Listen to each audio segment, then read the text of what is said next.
Kerjasama ekonomi Asia Pasifik dilakukan untuk mendorong diperkuatnya sistem perdagangan multilateral yang terbuka dan peningkatan kerjasama pembangunan Asia Pasifik.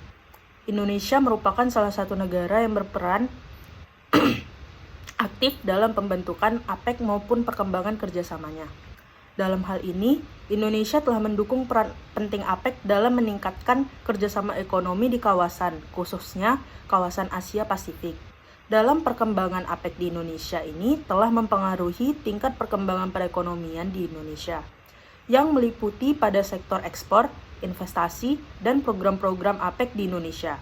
Sehingga dalam pembahasan berikut akan membahas peran penting APEC dalam perkembangan terutama pada sektor-sektor perekonomian di Indonesia. Pada dasarnya, prinsip kerjasama APEC dibangun berdasarkan beberapa prinsip, yaitu yang pertama ada konsensus, yang berarti bahwa semua keputusan di APEC harus disepakati oleh dan bermanfaat bagi 21 ekonomi negara. Lalu yang kedua ada voluntary dan non-binding, yang berarti semua kesepakatan dalam forum APEC dilakukan secara sukarela dan tidak mengikat.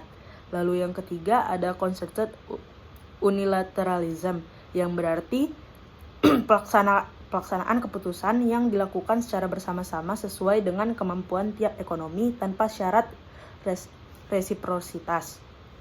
Lalu yang terakhir ada differentiated time frame, yaitu bahwa setiap ekonomi maju diharapkan melakukan liberalisasi terlebih dahulu. Prinsip-prinsip tersebut terbukti telah membuat anggota APEC melaksanakan komitmen secara lebih efektif. Fleksibilitas yang memberikan ruang kepada anggota APEC yang beragam kapasitasnya untuk berimprovisasi, melakukan uji coba, dan mengembangkan pelatihan bersama secara bertahap hingga memenuhi kesepakatan yang diinginkan. Lalu kita bahas tentang tujuan APEC terlebih dahulu. Tujuan utama APEC yaitu adalah mendorong pertumbuhan ekonomi dan meningkatkan kesejahteraan di Asia Pasifik. Hal ini dilakukan dengan mendorong dan memfasilitasi perdagangan dan investasi yang lebih bebas dan terbuka di kawasan, serta meningkatkan kerjasama pengembangan kapasitas ekonomi anggota. Lalu kita masuk ke pembahasan, apa sih pengaruh APEC bagi Indonesia? Yang pertama, APEC sebagai organisasi yang bersifat fleksibel. APEC dapat menjadi sarana untuk membahas berbagai isu-isu perekonomian internasional. Lalu yang kedua, APEC berfungsi sebagai forum konsolidasi untuk membawa negara-negara menuju ke era perdagangan terbuka yang sejalan dengan prinsip perdagangan multilateral. Lalu yang ketiga, APEC meningkatkan peran masyarakat serta swasta yang ada di Indonesia menuju liberalisasi perdagangan. Hal ini berdasarkan pada salah satu pilar APEC yang membahas terkait fasilitasi perdagangan dan investasi. Pilar tersebut diharapkan mampu memberikan dampak positif secara langsung terhadap dunia usaha Indonesia. Dalam hal ini adalah kelancaran arus distribusi barang dan jasa dari Indonesia sendiri kepada negara-negara anggota APEC yang lain. Contoh realisasi manfaat yang diterima Indonesia terkait poin ini antara lain penyederhanaan prosedur kepabeanan dan pelaksanaan APEC Business Travel Card atau ABTC. Lalu selanjutnya, APEC meningkatkan human and capacity building di Indonesia dengan kemampuan negara memanfaatkan berbagai proyek APEC untuk meningkatkan kapasitas dan sumber daya manusia atau SDM. Baik itu proyek yang disponsori para anggota organisasi atau melalui skema APEC.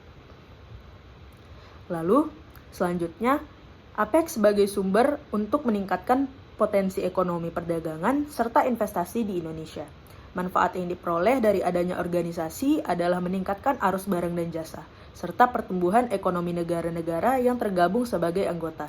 Negara Indonesia sendiri mempunyai potensi yang terbilang besar jika ingin memanfaatkan pasar organisasi baik dalam hal ekspor maupun investasi. Hal ini dikarenakan kebanyakan negara anggota organisasi adalah mitra dagang Indonesia. Lalu selanjutnya, sebagai forum untuk saling bertukar pengalaman, yaitu forum organisasi biasanya berbentuk polisi dialog yang mempunyai manfaat besar. karena melaluinya dapat ditarik pelajaran serta pengalaman yang bersifat positif ataupun negatif, sehingga para anggota organisasi APEC yang lain dapat menjadikannya sebagai bahan pertimbangan untuk mengambil dan membuat kebijakan liberalisasi perdagangan dan investasi. Lalu selanjutnya, dapat memproyeksikan berbagai kepentingan Indonesia berdasarkan konteks ekonomi secara internasional juga. Lalu yang terakhir, Indonesia bergabung menjadi anggota APEC itu membuat Indonesia memiliki kemampuan untuk memproyeksikan berbagai kepentingan negara serta mengamankan posisinya dalam tata hubungan internasional yang bersifat bebas dan terbuka.